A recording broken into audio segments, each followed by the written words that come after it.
ಗಂ ಗಣಪತಾಯೇ ನಮಃ. ಶ್ರೀ ಗುರುದೇವ ರುದ್ರಾಯ ನಮಃ. ಎಲ್ರಿಗೂ ನಮಸ್ಕಾರ ಸ್ನೇಹಿತರೆ, ನಾನು ನಿಮ್ಮ ಪ್ರಕಾಶ್. ಸ್ನೇಹಿತರೆ, ಇಂದು ನಾನು ನಿಮಗೆ ಕೊಡೋ ಒಂದು ವಿಧಾನ ಮುಖಾಂತರ ಈ ಕ್ರಿಯೆ ಏನಾದರೂ ನೀವು ಮಾಡಿದ್ದೆ ಆದಲ್ಲಿ 10 ನಿಮಿಷದಲ್ಲಿ ಅವರನ್ನು ನೀವು ವಶೀಕರಣ ಮಾಡಿಕೊಳ್ಬೋದು. ಅದನ್ನು ಹೇಗೆ ಮಾಡಬೇಕು ಮತ್ತು ಯಾವತ್ತು ಮಾಡಬೇಕು ತಿಳಿಸ್ಕೊಡ್ತೀನಿ. ಅದಕ್ಕೂ ಮುಂಚೆ ನನ್ನ ಚಾನಲ್ನ ಸಬ್ಸ್ಕ್ರೈಬ್ ಮಾಡಿಲ್ಲ ಅಂದರೆ ಸಬ್ಸ್ಕ್ರೈಬ್ ಮಾಡಿ, ಲೈಕ್ ಮಾಡಿ, ಶೇರ್ ಮಾಡಿ, ಹಾಗೆ ಬೆಲ್ ಐಕಾನ್ ಬಟನ್ ಪ್ರೆಸ್ ಮಾಡೋದನ್ನ ಮರಿಬೇಡಿ. ಏಕೆ ಅಂದರೆ ಮುಂದೆ ನಾನು ಏನು ವೀಡಿಯೋಸ್ ಬಿಡ್ತೀನೋ ಅದೆಲ್ಲರಿಗಿಂತ ಮುಂಚೆ ನಿಮಗೆ ಬಂದು ಸೇರುತ್ತೆ. ಸ್ನೇಹಿತರೆ, ಮೊದಲನೆಯದಾಗಿ ಈ ಕ್ರಿಯೆಯನ್ನು ಮಾಡೋದಕ್ಕೆ ನಿಮಗೆ ಒಂದು ವೀಳ್ಯದೆಲೆ ಬೇಕಾಗುತ್ತೆ. ಒಂದು ವೀಳ್ಯದೆಲೆಯನ್ನು ತೆಗೆದುಕೊಳ್ಳಿ, ಮತ್ತು ಒಂದು ಪೆನ್ನು ತೆಗೆದುಕೊಳ್ಳಿ, ಮತ್ತು ಒಂದು ಕೆಂಪು ಬಟ್ಟೆ ತೆಗೆದುಕೊಂಡು ಈ ಕ್ರಿಯೆನ ನೀವು ಸೋಮವಾರದ ದಿನ ಮಾಡಬೇಕಾಗುತ್ತೆ.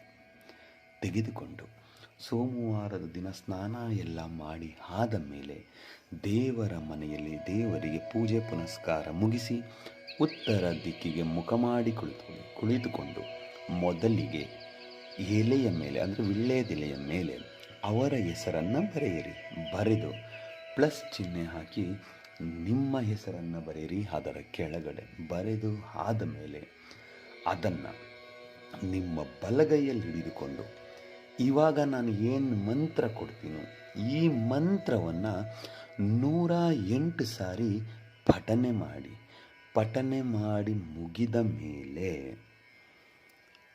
ಆ ಎಲೆಯನ್ನು ಫೋಲ್ಡ್ ಮಾಡಿ ಕೆಂಪು ಬಟ್ಟೆಯಲ್ಲಿ ಕಟ್ಟಿ ಅವತ್ತಿನ ದಿನ ನಿಮ್ಮ ಜೇಬಿನಲ್ಲೇ ಇಟ್ಟುಕೊಳ್ಳಿ.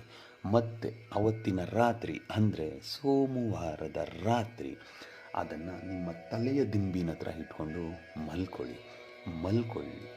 ಮರುದಿನ ಬೆಳಿಗ್ಗೆ ಎದ್ದು ಸ್ನಾನ ಎಲ್ಲ ಆದ ಮೇಲೆ ಪೂಜೆ ಪುನಸ್ಕಾರ ಮುಗಿಸಿ ಆ ಏನು ಕೆಂಪು ಬಟ್ಟೆಯಲ್ಲಿ ಕಟ್ಟಿದಿರೋ ಎಲೆಯನ್ನು ಅದನ್ನು ತೆಗೆದುಕೊಂಡು ಹೋಗಿ ಯಾರ ಮೇಲೆ ನೀವು ಈ ಪ್ರಯೋಗ ಮಾಡಿದಿರೋ, ಯಾರು ನಿಮ್ಮನ್ನು ಇಷ್ಟಪಡಬೇಕು ಅಂತ ಹಾಕಿದಿರೋ, ಯಾರು ನಿಮ್ಮ ಪ್ರೀತಿಯಲ್ಲಿ ಹುಚ್ಚರಾಗಿ ನಿಮ್ಮ ಹಿಂದೆ ಬರಬೇಕು ಅಂತ ಅಂದ್ಕೊಂಡು ಈ ಕ್ರಿಯೆಯನ್ನು ಮಾಡಿದಿರೋ ಅವರ ಮನೆಯ ಹತ್ತಿರ, ಇಲ್ಲವೇ ಅವರು ತಿರುಗಾಡುವ ದಾರಿಯಲ್ಲಿ ಆ ಎಲೆಯನ್ನು ಮಣ್ಣನ್ನು ಅಗೆದು ಹೂತು ಬಿಡಿ ಸಾಕು.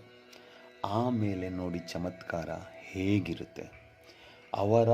ಅವರೇ ನಿಮ್ಮನ್ನು ಹುಡಿಕೊಂಡು ಬರ್ತಾರೆ. ಅಂದರೆ ಅದನ್ನು ಹೂತಿದ 10 ನಿಮಿಷದಲ್ಲಿ ನಿಮಗೆ ರಿಸಲ್ಟ್ ಸಿಗುತ್ತೆ. ಅವ್ರ ಕಡೆಯಿಂದ ನಿಮಗೆ ಫೋನ್ ಆಗ್ಬೋದು, ಇಲ್ಲ ಮೆಸೇಜ್ ಆಗ್ಬೋದು, ಖಂಡಿತ ಬರುತ್ತೆ. ಅದಕ್ಕೆ ಮಂತ್ರ ಹೀಗಿದೆ: ಓಂ ನಮೋ ಮಹಾಯಕ್ಷಿಣಿ ಮಂ ಹಮ್ಮುಖಿ ವಶಂ ಕುರು ಸ್ವಾಹ. ಮಂತ್ರ ಇನ್ನೊಮ್ಮೆ ಹೇಳ್ತೀನಿ ನೋಡಿ ಸ್ನೇಹಿತರೆ. ಓಂ ನಮೋ ಮಹಾಯಕ್ಷಿಣಿ ಮಂ ಹಮ್ಮುಖಿ ವಶಂ ಕುರು ಸ್ವಾಹ. ಅಮ್ಮುಖಿ ಅನ್ನೋ ಜಾಗದಲ್ಲಿ ಅವರ ಹೆಸರನ್ನು ಸೇರಿಸಿಕೊಳ್ತಾ ಈ ಕ್ರಿಯೆಯನ್ನು ಮಾಡಿ, ಖಂಡಿತ ನಿಮಗೆ ರಿಸಲ್ಟ್ ಸಿಕ್ಕೇ